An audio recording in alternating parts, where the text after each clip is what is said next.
성경을 마치 쓴 보약을 먹듯이 읽는 분들이 있지요.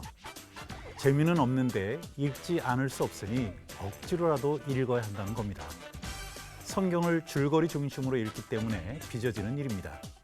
이런 경우에 성경을 읽는 방법을 바꾸면 큰 도움이 됩니다.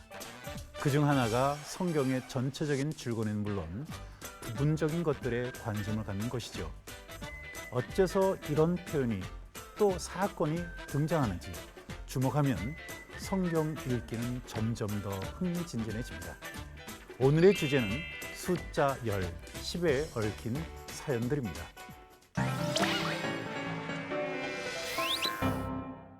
대홍수가 시작되기 전에 하나님은 누구와도 상의하지 않고 세상을 심판했습니다. 그런데 소돔과 고모라를 멸망시킬 때는 사전에 아브라함에게 그 사실을 알리고 의논하는데요. 이스라엘 남쪽 사해 부근에 위치한 것으로 알려진 소돔과 고모라는 본래 비옥한 땅이었습니다. 소돔 지역 주민들은 모든 것이 풍족했기 때문에 하나님의 은혜를 잊은 채 점점 악해졌고요. 그들의 타락 수준은 굳이 하나님의 말씀을 인용하지 않더라도 롯의 손님으로 가장한 천사들을 대하는 태도에서도 충분히 확인할 수 있었죠.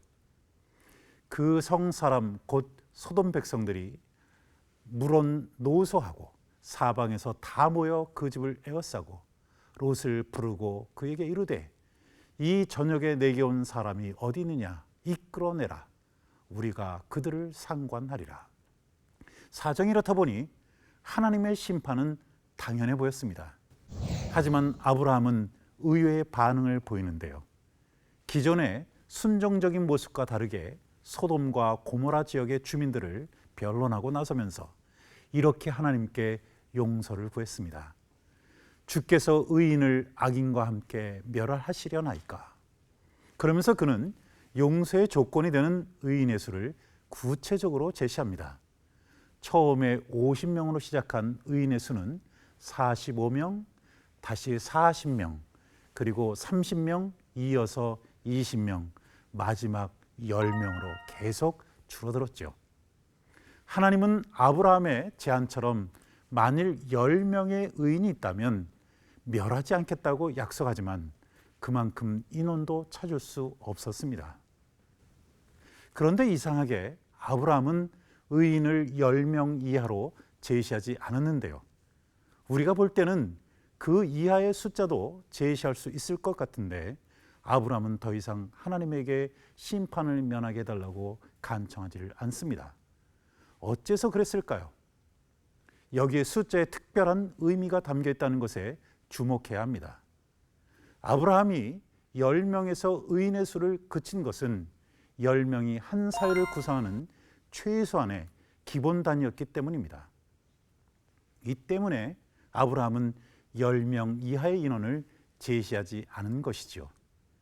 이스라엘 사람들은 그 전통을 따라서 오늘날에도 성인식을 치른 남자 성인이 최소한 10명은 있어야 유대 회당을 설립할 수 있는 것으로 규정합니다. 그러면 계속해서 열이라는 숫자와 관계가 있는 또 다른 사건을 살펴볼까요? 열이라는 숫자가 가장 극명하게 드러나 있는 사건 가운데는 하나님이 이집트의 군주 파라오에게 내렸던 10가지 재앙이 대표적입니다. 그 10가지 재앙들은 무엇을 의미할까요? 먼저 나일강이 피로 변해서 썩고 물고기가 떼죽음을 당한 그런 재앙은 이집트인들의 민속신앙과 관계가 있습니다. 나일강으로부터 떨어진 지역은 건조해서 농사가 불가능했지만 매년 범람하는 나일강은 가까운 지역의 땅을 비옥하게 만들었지요. 이집트인들은 자신들의 젖줄과도 같은 나일강을 중시하다 못해 신성히 여기게 되었고 그래서 사제들은 날마다 일과에 따라서 신성한 나일강의 신상들을 씻는 의식을 거행했습니다. 그런 나일강이 피로 변하고 물고기가 떼죽음을 당해서 마시지 못할 물이 되었는데요. 재앙은 바로 이런 현실적인 배경에서 이해하는 게 매우 중요합니다. 하나님은 이 재앙을 통해서 그 어느 신보다도 자신이 위대하다는 것을 입증한 것이죠. 개구리 재앙 역시 의도는 동일했습니다. 하나님은 개구리 떼를 파라오의 침상이나 음식에까지 들어갈 정도로 많이 만들었다가 일거에 없애버렸는데요. 이것은 이집트의 헥트신을 겨냥한 하나님의 재앙이었죠. 헥트신은 때만 되면 창궐하는 개구리 떼를 어쩌지 못하기 때문에 그가 나일강의 악어를 키운다고 이집트인들은 믿었습니다.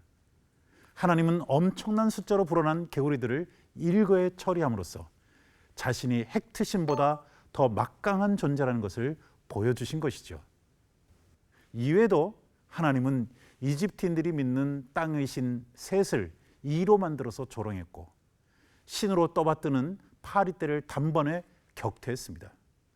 또 물과 불의 신 이시스와 세라피스 역시 하나님이 내린 우박과 메뚜기 앞에서는 속수무책이었는데요. 이집트의 태양신 라도 암흑의 재앙을 어찌하지 못했습니다. 파라오와 이집트인들은 이집트의 전통신들을 무력화하는 하나님의 10가지 재앙을 겪으면서 자신들의 무력함을 절감한 채 이스라엘 사람들을 돌려보낼 수밖에 없었죠.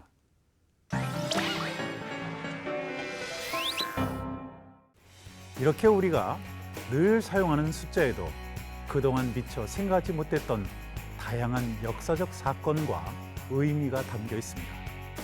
그렇게 보면 성경의 내용 중 무엇 하나 그냥 지나칠 만한 게 없다는 것을 깨닫게 되지요. 하나님의 말씀은 아는 만큼 보이고 그만큼 흥미진진합니다. 기억하시기 바랍니다. 성경은 줄거리뿐만 아니라 부분적인 것들에도 관심을 가져야 한다는 것을 말이죠.